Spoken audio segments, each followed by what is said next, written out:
E eu vou apresentar agora o nosso primeiro convidado, que é o Luiz Girão. Ele é doutorando em Literatura e Crítica Literária pela PUC São Paulo, bolsista da FAPESP, com diversas publicações focadas na obra da autora sul-coreana Suzy Lee. Bom, vamos começar a nossa conversa e falar sobre a pesquisa, como que a literatura coreana e brasileira têm dialogado entre si. Fala sobre a sua pesquisa atual para a gente.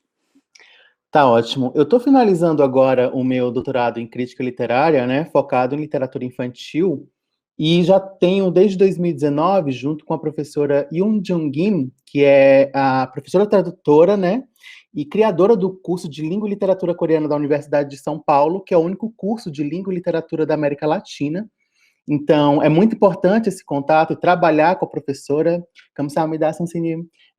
E com ela a gente tem realizado um grupo de tradução de contos folclóricos coreanos desde 2019, e para a minha pesquisa posterior ao meu doutorado, eu estou querendo fazer um trabalho de tradução de literatura infantil, que é muito a característica do que a Coreia vem exportando a nível de mercado de livros, que é a literatura infantil em livro ilustrado. Então, a gente está se planejando e trabalhando já, paralelamente ao meu doutorado e aos trabalhos dela. A gente tem traduzido alguns livros infantis para o Brasil, que tem publicação prevista para esse ano, no ano que vem, ou seja, 2021 e 2022. Então, a minha pesquisa ela tem um cunho histórico de acompanhar o desenvolvimento dessa literatura infantil na Coreia, mas que não tem tanta diferença a nível de datas e até mesmo a nível de formas de expressão com a brasileira, que é sempre ali entre 1900 e 1930. E aí, o que chega de destaque é o que tem de paralelo entre Brasil e Coreia nessa produção de literatura infantil em específico, é quando chega na década de 80, que é quando se desenvolve na Coreia um mercado de livros ilustrados, que é aquilo que eu sou especialista, e aqui no Brasil também, com pessoas com grandes nomes, tanto da escrita quanto da ilustração, porque os livros ilustrados são feitos de palavras e imagem. E o que a Coreia exporta muito bem já desde 2000, 2001, 2002 para o mundo são os livros ilustrados. Só para nível de curiosidade das pessoas, a literatura infantil representa, até 2018, 46,7% da exportação de literatura da Coreia para o mundo. Então, quase metade da exportação. Pela literatura infantil. A minha paixão de literatura infantil é desde criança. Mas a minha conexão com a Coreia mesmo começa lá em 2004, então já vai fazer quase 20 anos. E eu já vinha trabalhando com tradução de notícias, de músicas, de dramas, de videoclipes, em projetos paralelos, ao mesmo tempo que eu ia me especializando. A literatura infantil é tão importante que eu fui para a minha graduação, que é em artes visuais na área de moda, por causa das ilustrações. Então, eu fui primeiro para as ilustrações, depois eu fui para o design gráfico, para entender o livro ilustrado também, e finalmente cheguei na literatura pelo meu mestrado e agora no meu doutorado. E a Suzy Lee é um dos grandes destaques, né, da literatura infantil e também das ilustrações. E é também objeto de estudo, né, no seu Isso. caso. Quais são os principais diferenciais dessa artista, na sua opinião? A Suzy Lee, ela surge mundialmente, um lançamento mundial, com Onda, esse livro aqui. Ele foi lançado mundialmente em 2008. E ele é um livro-imagem, ou seja, o que é um livro-imagem? É um livro que não tem uma construção narrativa feita por palavras, mas por ilustrações. Então, a única palavra que tem nesse livro é o título, Onda. E aí, a Suzy Lee, ela tem um diferencial de, ela começa publicando fora da Coreia, ela não começa publicando dentro da Coreia. Então, ela já tem essa vertente transnacional no momento que ela surge. E ela tem um diferencial muito grande pelo trabalho dela com, ilustração, 2, a síntese dessas ilustrações para transmitir uma universalidade, que é uma característica da arte. Então, quando ela traz esses livros que não têm um texto verbal, pode chegar em qualquer lugar do mundo só com o título, e a leitura vai gerar percepções muito semelhantes. Tanto que esse livro vendeu 100 mil cópias no primeiro ano, 2008. E as características da Suzy Lee é trabalho com cor e traçado. E são, assim, são traçados muito, muito simples e sinuosos, mas muito significativos de ação, que é um momento infantil de ação. As Não ilustrações, sei elas permitem isso, né, a gente pode soltar a imaginação mesmo. isso, você consegue ver aqui? Consigo. Tá, ela tem um trabalho muito particular de uso de cores cores e de traçados, né. É em Então, assim, aquarela? Se eu não me engano, ela já fez um trabalho em aquarela, eu não consigo identificar se aí é em aquarela também. esse daqui é em acrílica, é Uhum. uma tinta mais pastosa que fica diluída com água. Então, assim, a aquarela também é diluída em água. Ela tem outros trabalhos que tem sim um toque de aquarela, mas ela foca muito mais no traçado do carvão, né, um elemento natural, um extrato natural preto, que gera no papel uma sinuosidade, que é a ilustração em preto, né, e a tinta acrílica. E nessa junção desses elementos de linguagem visual dentro da literatura, ou seja, literatura que é feita de letras, né? Isso gera uma revolução, porque o tipo de livro que a Suzili produz gera no mundo uma produção de livros-imagem por causa desse estouro dela. E isso é um fenômeno, o que aconteceu em 2008. Tanto que ela chegou aqui no Brasil e logo depois veio os outros livros dela. Sobre os livros imagem, né, eu queria que você explicasse a diferença sobre os livros imagem e os livros ilustrados, e o que que a gente pode aprender com eles. Tá. A gente vive numa relação de literatura que ela é muito próxima da palavra sempre, né? E a palavra ela tem uma cronologia, ou seja, uma linearidade. Quando a gente fala de livro ilustrado, que é um livro que tem palavra e imagem, deixa eu mostrar para você um livro de 2010, O Metrô Vem Correndo, da Coreia, que foi publicado aqui no Brasil, com tradução da professora Yun. Nele a gente tem acesso a essa relação do que é um livro ilustrado, ou seja, a construção feita entre texto verbal, aqui, texto verbal e texto visual. Então, nessa construção, você vive a leitura da palavra, que é uma leitura linear, ou seja, cronológica, 1, 2, 3, 4, 5 palavras se juntando e formando uma frase, e quando vai para a ilustração, isso corta essa linearidade e gera um momento de percepção único, que é a relação entre palavra e imagem. Então, isso cria um momento de sentir muito mais potente do que apenas com a palavra. Então, isso, para ensino, isso diz muito sobre quão sensibilidade a gente pode acessar enquanto leitores em formação, enquanto leitores crianças, enquanto leitores adultos. É incrível como os livros da Suzili, por exemplo, atraem leitores adultos. O que tem de pessoas adultas, pesquisadores, interessados em divulgação de leitura, são apaixonados pelos livros dela e se sentem, por causa desse trabalho com a ilustração, ou seja, com esse trabalho com a narrativa da imagem, que é o foco dos livros, imagem, eles se sentem retornando à infância.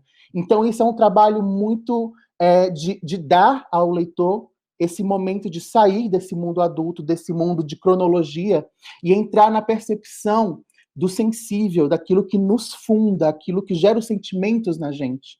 Então, eu penso que esse trabalho dos coreanos, em específico, com a ilustração, ele traz isso. Então, os livros ilustrados, que é palavra e imagem, e os livros imagem só com imagem, eles dão esse momento de a gente parar o tempo linear, 1, 2, 3, 4, 5, e viver e durar, 2, durar. E cada um desses momentos, a gente vai mergulhando numa camada nossa. E a gente descobre sobre a gente e sobre o outro. Bacana, Luiz. A gente está com um tempinho um pouquinho corrido, então vou ter que passar para a nossa próxima convidada. Muito obrigada pelas informações, parabéns pela sua pesquisa. E a gente Obrigado. continua agora com a Tiene Moreira Ribas. Ela é bacharel em Relações Internacionais e possui MBA em Finanças e Controladoria pelo Centro Universitário Ritter dos Reis. Ela é pesquisadora também associada do Instituto Sul-Americano de Política e Estratégica. A Tiene está aí com a gente? Olá, Tiene, boa tarde, tudo bem? Tudo ótimo. Vamos começar falando sobre a sua pesquisa, sobre o seu tema. O que que significa diplomacia da ciência? Como que ela tem permitido estreitar os laços entre cientistas, pesquisadores brasileiros e coreanos? Sim, a diplomacia científica ou a diplomacia da ciência, ela é a forma como é uma aproximação cultural e diplomática através da ciência, através de projetos e de colaboração científicos. O que a gente tem percebido é que nos últimos anos, para vocês terem uma ideia, entre 1989 e 1999, a gente tinha 34 projetos e artigos feitos em conjunto entre pesquisadores brasileiros e coreanos. Na próxima década, entre 2000 e 2011, a gente já teve um número de 343 projetos feitos em conjunto. E isso se dá a partir dos estreitamentos de relacionamento entre os governos, entre as instituições acadêmicas e entre, claro, os próprios pesquisadores. Bacana. Em que setores Brasil e Coreia têm cooperado, principalmente?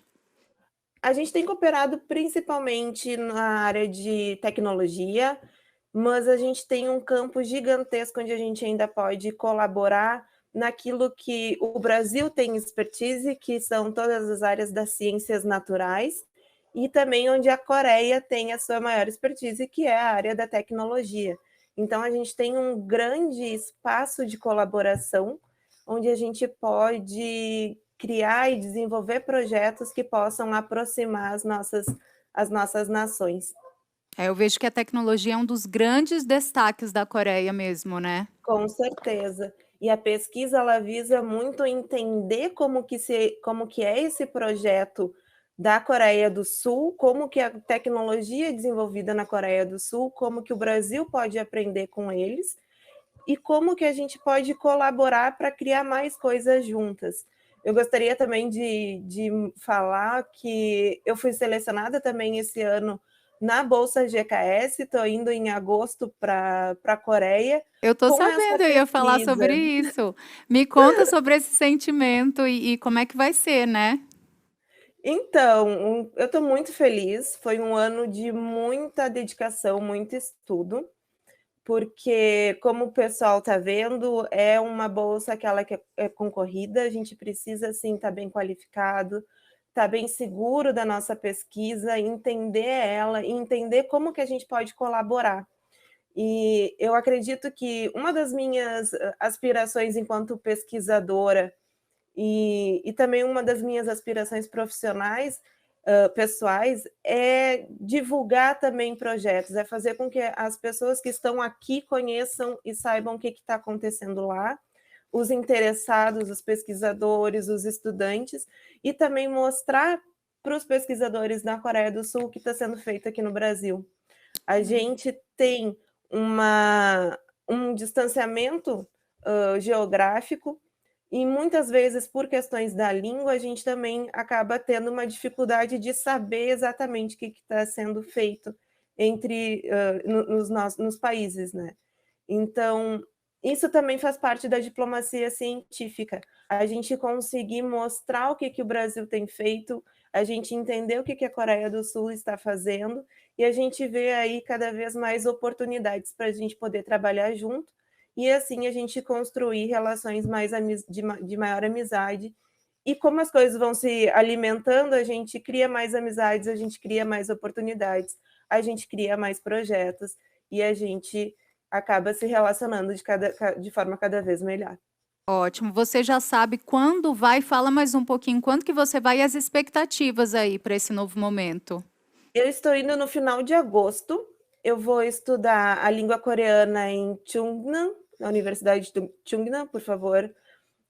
Entendam a minha pobre fala em coreano ainda, na cidade de Daejeon, que é o hub de ciência e inovação da Coreia do Sul, da Ásia, né?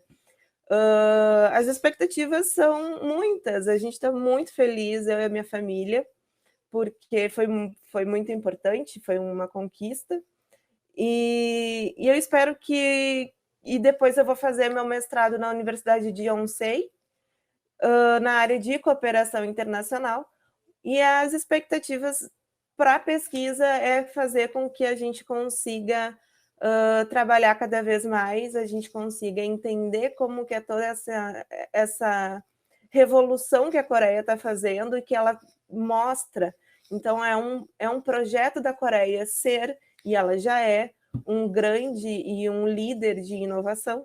Então, é traduzir mais isso para questões onde a gente pode, aqui no Brasil, também utilizar e fazer esse link entre essas duas nações. Com certeza uma conquista muito especial, Tiene. Muito obrigada. A gente vai passar agora para a nossa próxima convidada, que é a Camila Oliveira. Ela é formada em História pela Universidade de São Paulo, onde começou os estudos sobre história e cultura coreana, incluindo a língua coreana também. Atua como pesquisadora de História e Cultura coreana, com foco na formação do nacionalismo coreano e narrativas fílmicas. Vamos conversar com a Camila, então? Camila já está aí. Boa tarde, Camila. Tudo bem? Está me ouvindo? Está me ouvindo bem? Tô sim. Então, vamos começar falando sobre a sua pesquisa. Como é que a história e a identidade nacional nos permitem compreender a Coreia e seu povo?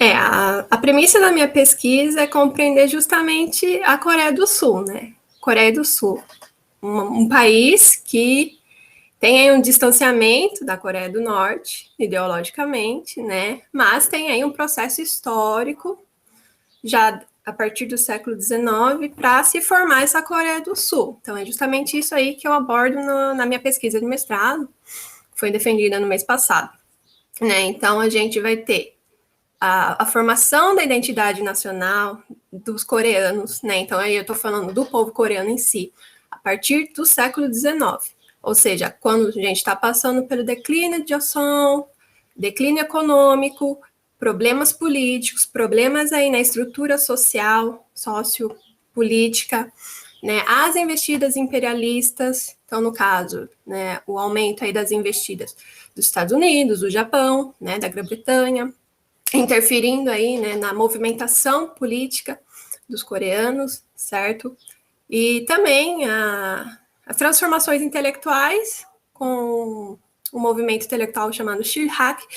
Além disso, o aumento aí do protestantismo pela Península Coreana.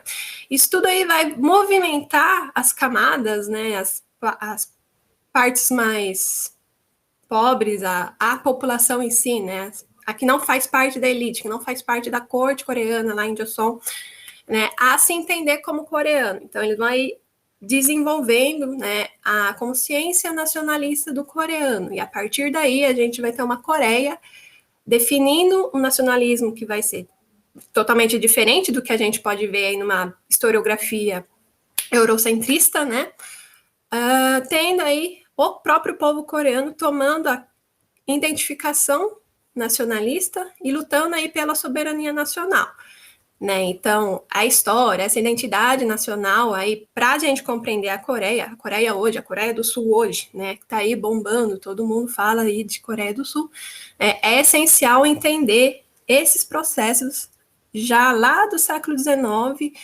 fortalecidos durante a colonização japonesa, que fortaleceram também essa capacidade de se entender como coreanos, né? E totalmente aí fragmentada a partir da divisão pós-1945, né? Que acaba aí a colonização japonesa, mas a gente tem uma Coreia fragmentada política e ideologicamente, certo? Com interferências ainda estrangeiras, só que aí num campo um pouco mais imaterial, não, um campo ideológico. Agora, como é que você faz a curadoria das obras fílmicas que você adota como referência nas suas pesquisas? O filme ele é um documento para o historiador, né, em que ele vai demonstrar muito da sociedade no momento em que foi produzido. Então, os filmes, para o olhar do historiador, é a necessidade de interpretar o filme como um todo. Então, é usada uma técnica chamada decoupage. Então, eu teria que decamar um filme inteiro.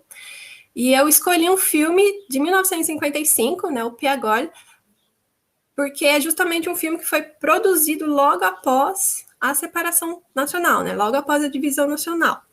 É um filme, então, que eu encontrei no canal no YouTube do Korean Classic Film, que então, é um canal riquíssimo de conteúdo de filmes, de produções clássicas. Então, a gente tem filme desde 1940, produzidos na Coreia, certo? Para quem adora filme coreano, é um acervo incrível, né? No meu projeto inicial eu tinha 3 filmes, mas eu optei por Piagol porque é um filme que ele tem 2 coisas importantes. Os personagens deles são norte-coreanos, então a gente vai ter interpretações de norte-coreanos, né, para o filme, lá no momento de 1955, e também é um filme que foi bloqueado, ele foi censurado durante a Lei de Segurança Nacional, por ele possivelmente conter mensagens pró-comunistas. Então, eu trabalho justamente isso, onde na narrativa ele teria essas mensagens pró-comunistas. É lógico que o filme foi editado, teve cortes, teve modificações para ser exibido na Coreia posteriormente. Então, essa curadoria, ela vai funcionar justamente quanto mais assistir, mais você vê aí o que você pode trabalhar como fonte histórica. Legal, vamos lembrar o pessoal que está acompanhando, viu, gente, que pode fazer perguntas para os pesquisadores, que daqui a pouquinho a gente pode fazer a sua pergunta diretamente para eles aqui, viu? Agora, continuando, você comentou agora há pouco que a Coreia está bombando e é importante conhecer esse passado histórico também. Mas como é que você vê esse movimento tão crescente, esse interesse tão grande pelos brasileiros em relação à Coreia? Eu vejo de um jeito positivo, porque eu comecei a me interessar pela Coreia quando eu decidi que eu ia me especializar em Coreia, quando eu decidi estudar a história da Coreia, foi lá em 2012. Né? Não havia muitas produções acadêmicas sobre Coreia, certo? Com a Hailu, né, aumentando ainda mais, né, sua difusão, então a gente vai ter também um aumento do interesse no K-pop, um aumento no interesse dos doramas coreanos e principalmente dos filmes, né? O Parasita tá aí para mostrar isso, né? Então a gente tem esse aumento de interesse na Coreia, o que facilita esse aumento de produções acadêmicas, né, na pesquisa mesmo, voltadas para a Coreia do Sul em si. E isso facilita muito, principalmente, as relações diplomáticas, né? Ajuda a gente a compreender o outro, né? É necessário compreender o outro, compreender os processos históricos que formaram aquela nação ser daquele jeito, né? Daquele período que ela está passando no presente, né? A partir do seu passado, para que a gente consiga olhar para o outro de um modo mais, como eu posso falar, mais técnico, né? Não pensando aí quando a gente fala de história aqui, a gente pensa num pensamento histórico bem eurocentrista, mas é necessário, né? As coisas estão mudando atualmente. A necessidade de olhar para a Ásia, olhar para a Coreia, olhar para a China e tal, desse modo que vai nos possibilitar essa abertura de oportunidades, né? Meio que um abrir-mentes mesmo. E a sua percepção é que esse movimento vai crescer ainda mais, ele está estável, ou você vê um grande futuro nesse movimento? Ele vai crescer, com certeza, né? Hoje em dia, né? Se em 2012 não tinha ninguém aí pesquisando Coreia do Sul, era algumas coisas na área de relações internacionais, na área de economia. Hoje a gente vê aí um aumento gradativo, né, de interesse, de pesquisa, as pessoas querendo estudar coreano, né? A língua coreana, querendo estudar na Coreia em si. Então, eu vejo que vai aumentar cada vez mais e isso vai facilitar nas relações Brasil-Coreia, com toda certeza. Agora, de que modo as pesquisas hoje produzidas sobre a história da Coreia podem contribuir para que a gente tenha conteúdos mais aprofundados nos livros didáticos brasileiros no futuro? Qual que é a sua opinião? Como eu comentei, né, eu, por exemplo, claro que eu tô velha, né, tem mais de 30 anos, né, quando eu estudei no fundamental, no médio, eu nunca vi, eu não vi nada de Ásia, não vi nada de Coreia, nem sabia que a Coreia existia, né, se a gente vê tigres asiáticos, é um tempinho só, né, naquela época.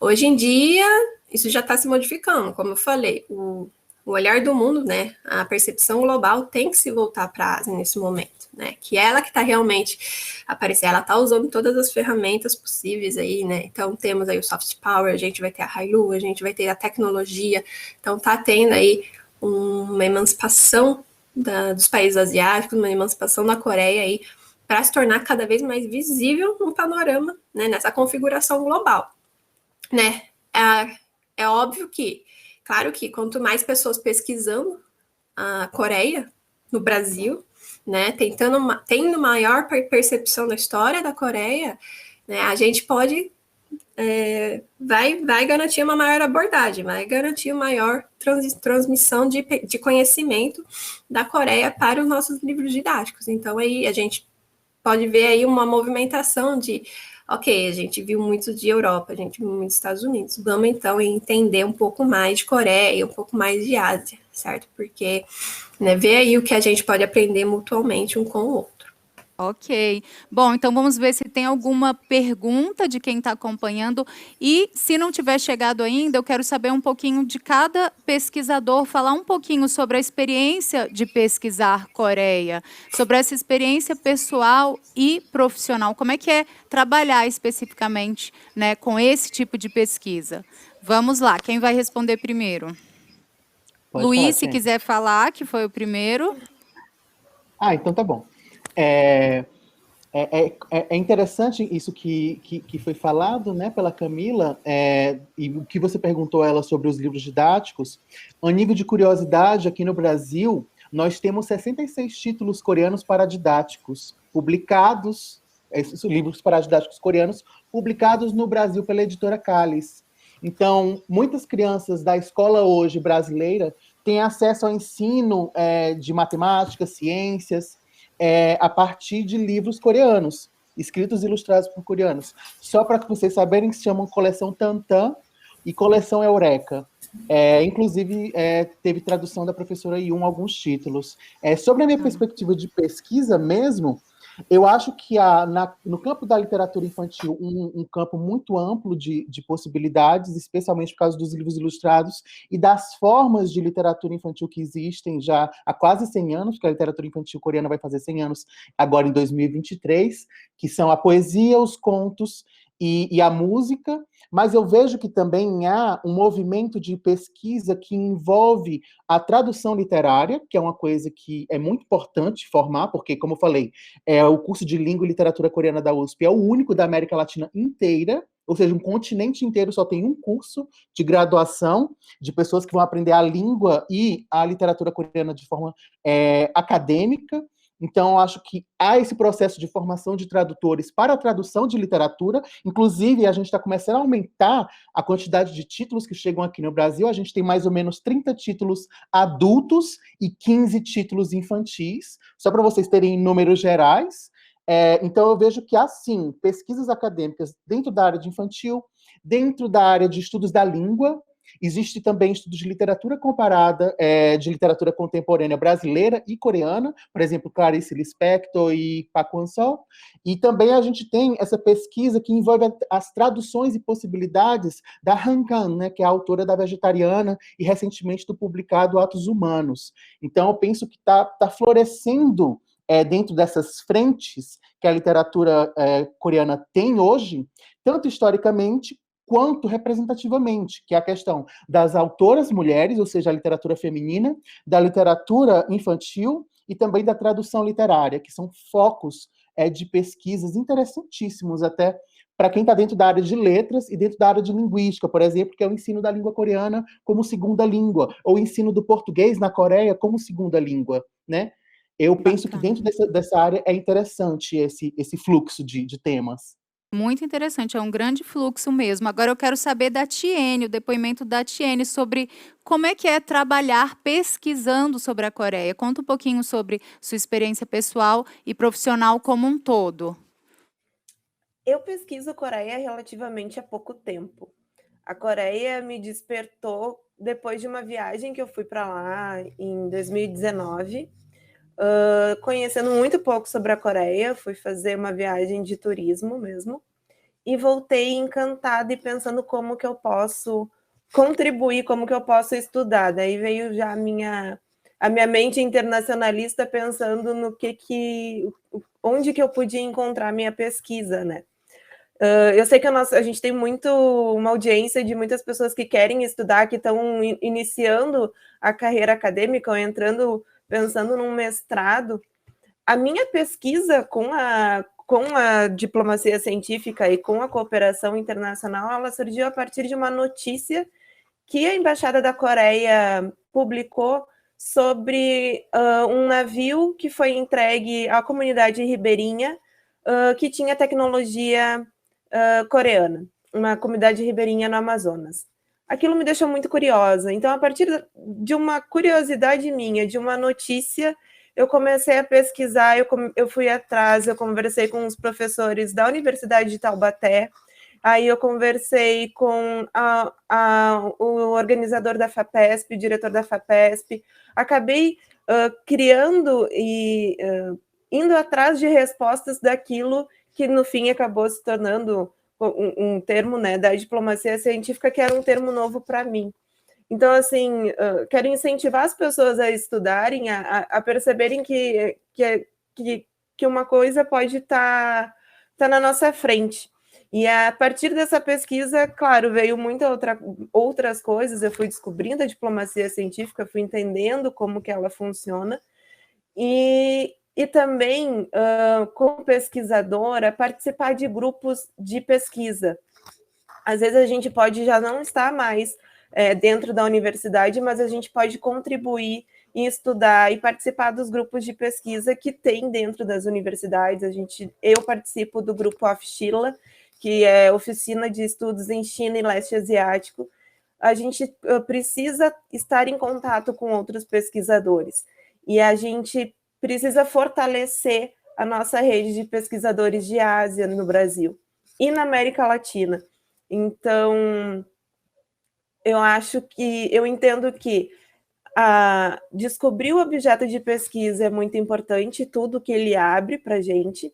Nessa minha dúvida, nessa minha questão com aquela reportagem, com aquela notícia, indo atrás, eu também consegui participar da Escola de Formação em Diplomacia Científica da USP, onde são só 50 brasileiros selecionados. Eu acabei escrevendo um artigo que foi publicado e premiado pelo governo coreano, falando sobre diplomacia científica e a diplomacia científica da Coreia do Sul. E agora acabei sendo selecionada também para o GKS. Olha só que bacana. Você vê que tudo começou com a sua curiosidade, que foi ali despertada e desenvolveu toda essa história, né? Isso.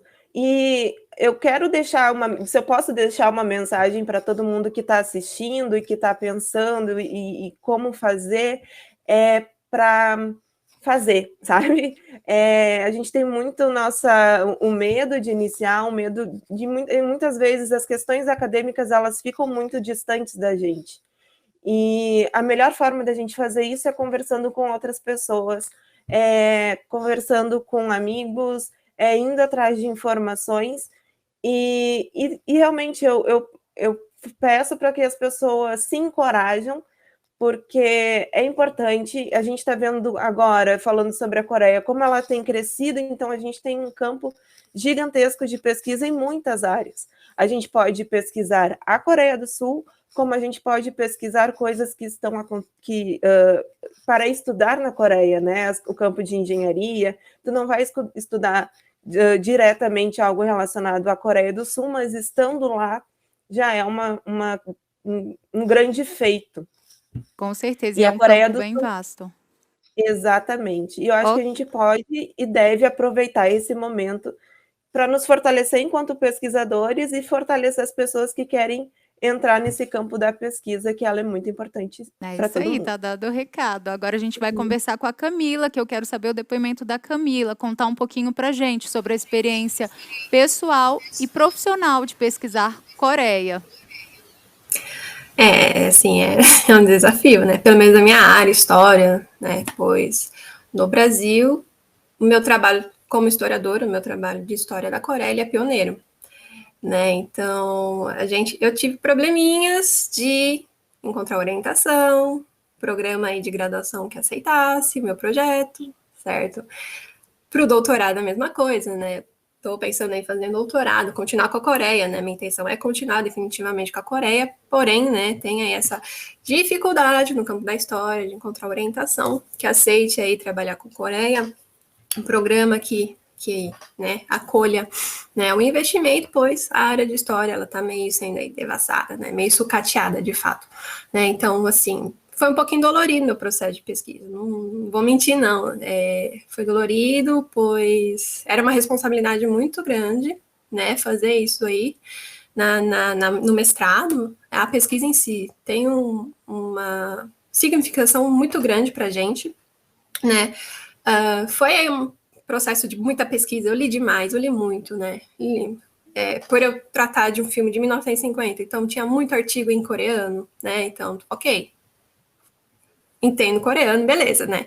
Então, assim, tem áreas que são aí um pouco mais complexas para fazer a pesquisa, mas lógico que quanto mais pesquisadores a gente vai ter, mais a gente pode ampliar esse campo, certo? Mas o meu, particularmente, aí, história foi um processo bem lento, um pouquinho doloroso, mas totalmente satisfeita, totalmente feliz, amo meu trabalho, e tanto que continuarei com a Coreia sendo meu objeto de pesquisa, com certeza.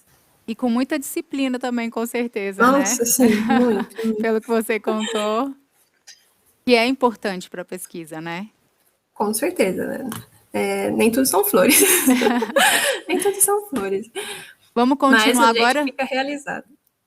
Com certeza, é uma grande realização. E agora a gente tem perguntas para vocês. A gente vai começar com uma pergunta para o Luiz Girão. É uma pergunta do Romildes. Luiz está aí, vou ler a pergunta para você e pode responder à vontade no seu tempo. Para quem tem interesse em literatura coreana e já está fazendo graduação em outra área, por exemplo, qual seria o caminho aqui em universidades brasileiras? Obrigado pela pergunta. Assim como a Camila, a área de letras no Brasil também está ficando cada vez mais limitada. E achar pesquisadores que falam de Coreia ou que estudam Coreia assim, é uma agulha no palheiro. É literalmente uma agulha no palheiro. Então, se você tem interesse em entrar para a área de literatura para pesquisar mestrado, doutorado, a gente ainda não tem um programa no Brasil focado em estudos coreanos, né? Que é um movimento que existe internacionalmente por causa da Hallyu, que é uma coisa, inclusive, que a Dani Mazur, que é uma pesquisadora da UFF, né, Universidade Federal Fluminense, falou no evento, esse mesmo evento em 2020, ela falou sobre esse estabelecimento dos departamentos de Hallyu, né, pelo mundo. Aqui no Brasil, a gente ainda não tem um departamento específico. A professora Yun, ela criou um grupo de pesquisa chamado Hallyu Estudos Coreanos, certificado no CNPq, mas ela ainda está dando orientação a nível de formação de graduação. Então, assim, para pesquisar mesmo literatura de forma mestrado e doutorado, assim, diálogo com professores do estado que você seja. Aqui em São Paulo tem a facilidade de ter coreanos, não só dentro da academia como fora, então, assim, há um fluxo, inclusive, de diálogo para ter acesso a esse tipo de livro, que não seja apenas as traduções, né, que é muito importante ter as traduções, por isso que eu falo da importância da gente estar formando tradutores, mas também de ter acesso a esses livros que não estejam ainda traduzidos, para que você conheça algo que não esteja apenas escrito no português, que também é uma coisa muito importante que a Camila também falou. É importante procurar entender e aprender um pouco da língua coreana para poder ver, inclusive, o que eles pesquisam academicamente, porque vai que você tem interesse num tema muito específico como gênero, ou num tema muito específico como literatura de resistência, que tem a ver com esse período histórico que a Camila também falou, né? Então, assim, é importante ter um pouco de conhecimento da língua e também ter o diálogo com professores desses programas de pós-graduação pelo Brasil, mas que aqui em São Paulo tem uma facilidade. Por exemplo, na Universidade de São Paulo, existe um programa chamado Letra, né, que é formação de profissionais na área de literatura e tradução, chama Letra, L-E-T-R-A, Letra. Tem mestrado e doutorado, e lá eles têm um foco com essa questão da tradução literária, nos campos de cultura, nos campos de língua e nos campos de criação. Então, aqui em São Paulo tem essa facilidade. Mas se a gente vai olhando, eu sei que no Rio de Janeiro tem pessoas que estão ligadas ao campo da literatura, o Rio Grande do Sul também tem pessoas ligadas ao campo da literatura, em Minas Gerais também, na Bahia, em Recife. Então, assim, é sempre encontrar esses pares. Um professor de uma pós-graduação que tenha um conhecimento de uma obra traduzida do coreano, já pode ser um elo para você entrar, mas você sempre vai encontrar uma dificuldade que são pessoas que têm a especialidade de ler literatura coreana, né? Então, assim, é um garimpo que a gente faz. É um garimpo, você disse tudo. Ótimas dicas, Luiz. A gente vai passar agora para a próxima pergunta, que é para a Tiene Ribas. E essa pergunta, gente, é do Diego Seabra. Na sua pesquisa, você encontrou alguma área mais específica da ciência onde a Coreia e Brasil poderiam cooperar? A gente tem cooperação, projetos já estabelecidos da Hana Micron, que é uma empresa de chips e microchips aqui no Rio Grande do Sul. Existe também uma troca de pesquisadores entre a Embrapa, que é a empresa brasileira de pesquisa em agropecuária, e a equivalente coreana, onde a gente já tem essa troca de pesquisadores e o estabelecimento de laboratório da Embrapa na equivalente coreana, e o mesmo aqui, na área de agropecuária. E a gente tem também muitos acordos e parcerias muitos não, alguns acordos de parceria entre as instituições. Uma área específica é muito específico, mas assim, áreas onde o Brasil tem maior conhecimento são as áreas de ciências naturais, as biociências,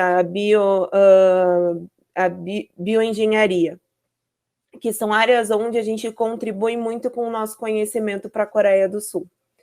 A Coreia do Sul, ela tem um conhecimento gigantesco, né, na área de tecnologia, de microchip, de 5G, tudo isso que a gente viu ontem com os vídeos falando sobre toda essa revolução digital para a quarta revolução, né, que a Coreia já está dominando, ela pode contribuir para a gente. Então, a gente tem dois conhecimentos muito grandes em dois países, onde a gente pode contribuir um com o outro. O Brasil com a sua especialidade das áreas naturais, das ciências naturais, e a Coreia da área da tecnologia e inovação. E você falou muito sobre a tecnologia, a revolução digital, e a Coreia realmente está na frente nesse sentido. O que faz da Coreia realmente sair na frente nesse setor, na sua opinião? Eu acredito que é tudo isso que a Coreia vem fazendo ao longo dos últimos anos, né? Esse trabalho em ser um gigante da tecnologia, trabalhar a parte privada, a parte educacional, governamental, trabalhar esses três pilares de uma forma que possam trabalhar em conjunto e gerar esse boom de transformação que eles têm. A Coreia também tem um território muito pequeno, então ela precisa ter esse conhecimento para poder trabalhar dentro do seu território, explorar melhor o seu território e também ter essa capacidade de exportação de coisas que são muito mais necessárias, assim, muito mais caras ao mundo nesse momento. Então, eu acredito que são esses três pilares muito bem desenvolvidos pela Coreia, que fez todo esse desenvolvimento econômico e que agora permite com que ela passe para uma nova fase, que é o desenvolvimento digital. Ok, então vamos à próxima pergunta, agora para Camila Oliveira. A pergunta é da Gabi Macena, que inclusive mandou uma mensagem agora há pouco também, está super participando. Camila, você acredita que com a nova atenção que a Coreia vem conquistando nos últimos anos, há uma mudança significante nesse entendimento nacionalista?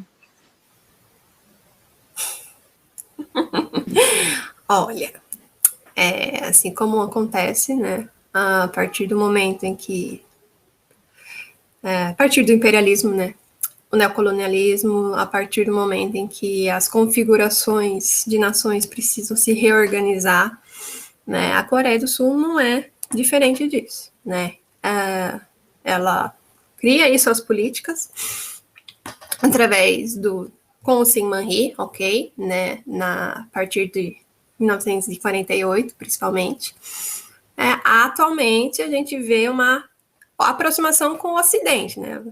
Perdão, aí historiadores usar o termo Ocidente, mas uma aproximação aí, principalmente com os Estados Unidos, né? Então, eu não estou falando que eles estão se ocidentalizando, eles estão se adaptando para serem aí, não aceitos, mas aí construir o seu bloquinho aí, a sua rede de visualização dentro de uma configuração global. Né? Se isso vai mudar, então, existem dois conceitos de nacionalismo para o coreano, né, que eu desenvolvi na minha pesquisa.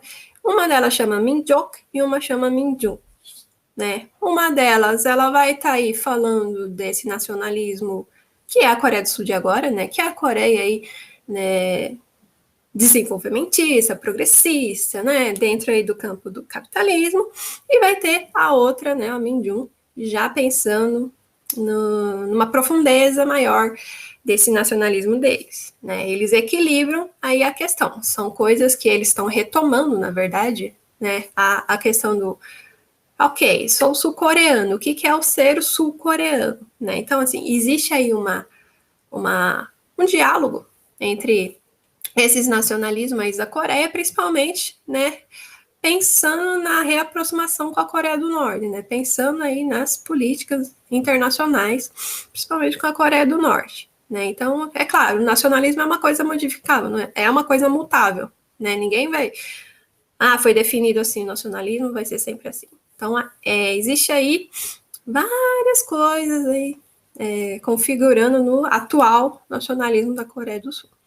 Coisas bem complexas e que eu poderia ficar falando aí o resto da tarde, mas, né, o evento não vai permitir. Mas se quiser realmente complementar um pouquinho, você tem tempo. Tem tempo? Tem. Então, a gente vai pensar aí desses dois nacionalismos justamente, né, na Coreia do Sul agora. Um deles vai se afastar um pouquinho, né, da hierarquização política, né, e se aproximar das camadas populares. Vai se aproximar, então, dos trabalhadores, dos operários, né, dos camponeses, certo? Que é também aí um estopim para a divisão nacional ali já na divisão dos movimentos nacionalistas que a gente vai ver durante a colonização japonesa, né? Então, quem assistiu Mr. Sunshine vai ver os Exércitos dos Justos, né? Então, aí é um movimento que vai trazer um nacionalismo de um jeito, né? Tem outro, Tom Hack, é um outro movimento que vai trazer o outro nacionalismo, né? A Coreia do Sul vai ter um monte de nacionalismos aí se autodeterminando, ok? Ok. Gente, agora o nosso próximo quadro, que a gente vai entrar daqui a pouquinho, ele tem a ver com o tema disciplina. Então, eu queria voltar com o Luiz um pouquinho, para ele falar a importância da disciplina na pesquisa. Já que a gente tem mais um pouquinho de tempo, vamos falar um pouquinho sobre isso. Afinal, sempre com uma boa pesquisa vem uma grande disciplina, né? Com certeza. E principalmente quando você está na academia fazendo pós-graduação, você tem o tempo que você tem que cumprir, né? Geralmente mestrado são 2 anos e doutorado são 4 anos. Então é muito importante que, paralelo às obrigações acadêmicas, ou seja, disciplina, fazer parte de grupo de pesquisa, ter orientações, é importante que você tenha sempre um tempo dedicado exclusivamente, para estudar sobre o seu objeto de estudo, que é para você deixar ele cada vez mais claro. Então, quando você tem esse objeto de estudo cada vez mais claro, você chega no final da sua pesquisa de maneira mais objetiva. 2, olhar além do que a gente conhece enquanto pesquisadores, que até falaram aqui do termo ocidentais, né? Então, sair um pouco desse circuito de referências ocidentais, ou seja, norte-americanas e europeias, e ir, já que a gente está observando um objeto de estudo da Ásia, pesquisar quem está pesquisando sobre o que a gente estuda na Ásia, seja China, Japão, Taiwan, Tailândia, enfim, Oriente Médio. A gente tem que buscar isso, e isso tudo tem uma questão de disciplina, de você ter aquela quantidade X de horas, ou por dia, ou por semanas, e isso também se adaptar a qual é o seu estilo de pesquisa. Porque você vai descobrindo o seu estilo de pesquisa. Você é aquele que gosta de escrever ao mesmo tempo que você pesquisa, lê, estuda, reflete, ou você prefere estudar primeiro, trocar com os colegas, com o orientador, e depois escrever? Então, você vai se adaptando a isso, mas isso tem que ter um rigor. Você tem que fazer isso constantemente, porque o seu tempo é limitado. São 2 anos de mestrado e 4 anos de doutorado, e você tem que qualificar no meio disso, que é antes de defender. Então, é muito importante que você tenha essa disciplina de estudar aquilo que já está dito em línguas que a gente acessa, que são as línguas latinas, né? Assim como a gente, já que a gente está estudando Ásia, pesquisar quem está estudando dentro da nossa área, em áreas à semelhança, que criam diálogos com aquilo que eu quero chamar a atenção na pesquisa, aquilo que meu objeto pede para eu chamar a atenção, então que você tenha essa disciplina de saber seu objeto, para que você chegue no seu objetivo, que faz parte de um projeto de pesquisa, e o durante faça muito sentido com o seu percurso de estudo.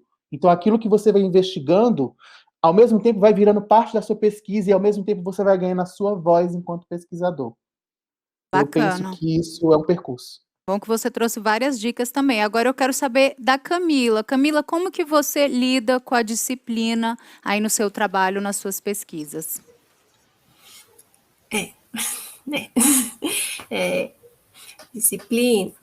Disciplina é uma coisa que a gente vai trabalhar todo dia, certo? Disciplina, então, a minha começou estudando coreano, né? Então, eu tinha que saber falar coreano, tinha que saber ler e escrever coreano para conseguir fazer a minha pesquisa na área que eu queria, né? Então, aí já começa aí a disciplina. A disciplina de pesquisar, a disciplina de procurar, de ter essa autonomia como pesquisadora, né? Essa curiosidade, inclusive, de procurar artigos, de procurar livros, né? Inclusive, se não fosse a professora Yun e a biblioteca do Estudos Coreanos da USP, eu nem teria iniciado a minha pesquisa, né? Então, a disciplina vai ser uma coisa trabalhada diariamente, né? Eu tive dificuldades na minha pesquisa, então, como eu falei, eu tive um processo aí, um momento de negação da responsabilidade da pesquisa, que depois aí eu tive que correr atrás em forma da disciplina, do pesquisar isso. Quanto mais a gente estuda, mais a gente vai modificando, né? Então, o que o projeto inicial de pesquisa estava falando lá, o resultado final da dissertação em si é totalmente diferente, né? Então, isso aí é completamente normal para uma pesquisa, né? Mas, de fato, acompanhar o dia inteiro, né? Ficar ali pensando naquele foco, deixar um momento para aquilo, né? No meu caso, eu não poderia deixar a língua de fora, certo? Então, é um cotidiano em volta daquilo, é um cotidiano aí em volta da pesquisa, dessa disciplina, de que, ok, agora eu vou estudar coreano, agora eu vou estudar isso, agora eu vou pensar no filme, né? Porque, no caso do documento, eu tive que estudar bastante sobre cinema coreano também, certo? Então, é um apanhado, é um acúmulo aí de conhecimento que vai aí gerando algumas respostas e gerando outras perguntas também. Ok, vamos continuar então, que a galera continua participando e a gente tem aqui o comentário da Letícia Ribeiro. Lembrando de usar a hashtag Coreia em Casa e também de responder a nossa pesquisa lá no YouTube sobre o festival e vários temas, que é super importante para a gente. Vamos lá, Letícia. Agradeço aos pesquisadores pelo esforço e dedicação. Graças a eles, jovens como eu teremos mais referências no momento de pesquisar. Tá aí um ótimo comentário da Letícia. E é com esse comentário também que eu quero encerrar aqui com vocês, agradecer a participação. Obrigada também por esse conteúdo tão rico, né, por trazer aí um conteúdo de excelência para o nosso festival.